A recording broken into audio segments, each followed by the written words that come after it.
आप कम से कम घर जाकर विचार करना किस प्रकार की शक्तियां कांग्रेस आज 540 सीटों पर लड़ी नहीं रही है। कांग्रेस की हालत क्या है?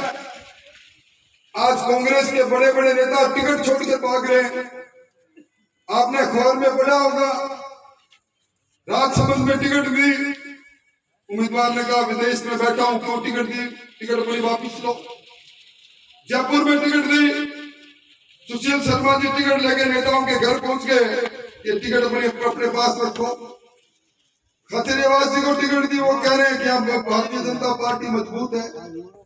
अशोक गहलोत जी का कहा लड़ो, शहीद मैं नहीं होगा, मेरा बेटा दूसरी बात शहीद हो जाए तो कोई बात नहीं। सारे कतरा रहे हैं और रोज आप अखबारों में देख रहे हो कांग्रेस के नेता भारतीय जनता पार्टी का दामन पकड़ रहे हैं। ऐसे में मुझे इस बात की तकलीफ है, यहाँ बहुत से लोगों ने कस्बा परिवार के साथ काम किया, हम तो सोच रहे थे कलवान परिवार होगा, डूबती नाव में जा चढ़े और अब आजादी की बात कर रहे हैं। हमें आजादी चाहिए, तो आजादी के लिए तो भी आजादी अपने को चाहिए थी। भगत सिंह ने फंदा चूमा था, राजदेव सुखदेव ने अपनी जान दी थी, महात्मा गांधी जी की अगुवाई में आंदोलन हुआ था हिंसक। क्या वो आजादी के उन शहादत देने वालों को अपमान नहीं? हम आजादी का अमृत महोत्सव मना रहे हैं और हमारे सांसद कह रहे हैं आजादी से। हमारे सांसद कह रहे हैं मैं सहमत हूं कि इस सहमत के साथ 35 साल तक इन्हीं गलियों के अंदर, इन्हीं मंचों पर आप अपने कभी चाचा, कभी अंकल, कभी लक्ष्मण, ये अलंकार क्यों कर रहे थे? आज बदबू क्यों आने लग गई? मैं समझता हूं इन सारी बातों का उत्तर एक ही है। देखिए, ऊपर दिल्ली के अंदर नरेंद्र मोदी जी की सरकार बनने वाली है, यहाँ सरकार भजनलाल जी की है। काम हमें करना है, काम इसी माध्यम से होना है, गुमराह होने की आवश्यकता नहीं। मैं ये पिछली बार की तरह यहाँ हमें कोई दलाली करने नहीं आया, पिछले नेताओं की तरह मैं कोई मंत्री लेने नहीं आया। मेरा तो एक ही संकल्प था, इस सावा को, इस धर्मस्थली को, इस छोटी काशी को विकास की दृष्टि से आगे और ले जाए, और ले जाए, और ले जाए। मेरे अरमान समाप्त नहीं हुए, चुनाव हारा हूं, हिम्मत नहीं आ रहा, और उसी हिम्मत से आपसे फिर और विशेष तौर पर मैं अपील करना चाहूंगा भारतीय जनता पार्टी के कार्यकर्ताओं को, अगर वास्तव में पार्टी के प्रति मोह है तो मेरा बूथ सबसे मजबूत, अपने अपने बूथ को रुख करें, बात करें। और मैं फिर कह के जा रहा हूं, आज की तारीख में आपसे जनादेश लेने आया हूं, ऐसी शख्सियत लेने आया हूं जिन्होंने अपने जीवन में एक छोटी सी झोपड़ी में आंख खोलकर, जिसके पास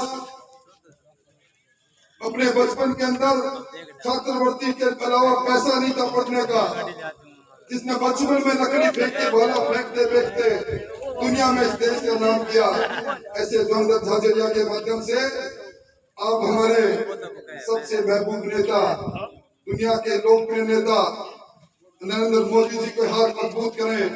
ये वोट नरेंद्र मोदी जी मांग रहे हैं, ये वोट इस हिंदुस्तान की अस्मत का वोट है, इज्जत का वोट है, हिंदुस्तान की तकदीर के लिए।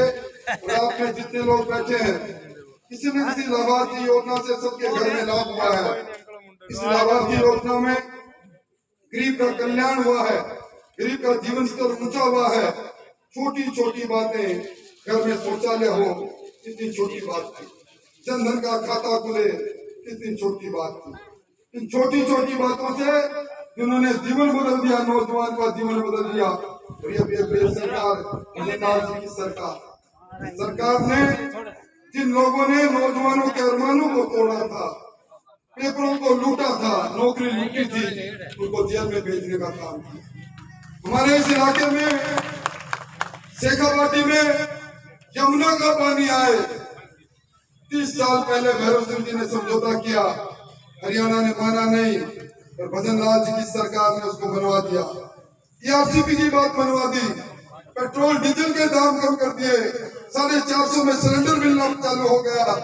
आपकी पेंशन जो मिला करती थी इसमें 150 की बढ़ोतरी हो गई, गेहूं की एमएसपी में 125 की बढ़ोतरी हो गई। और हर विधानसभा के अंदर अभी पहले 5 करोड़ दिए, 5 करोड़ और भेज दिए। मैं तो राकेश जी से कहूंगा, राकेश जी आप अपनी टीम के साथ बैठ जाओ, 10 करोड़ रुपए भेजे हैं, कहाँ सड़क बननी है, क्या करना है।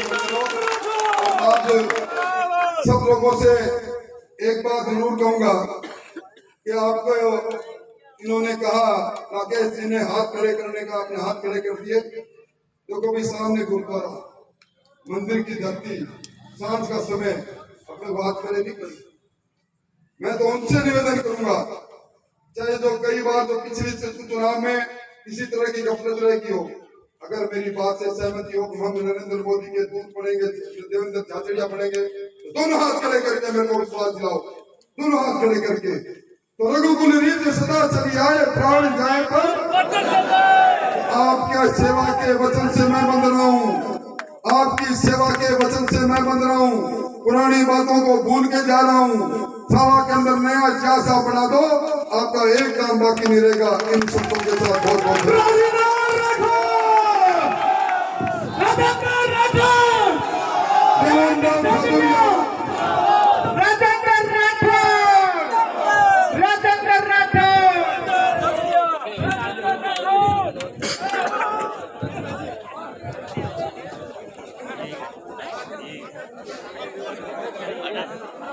Sering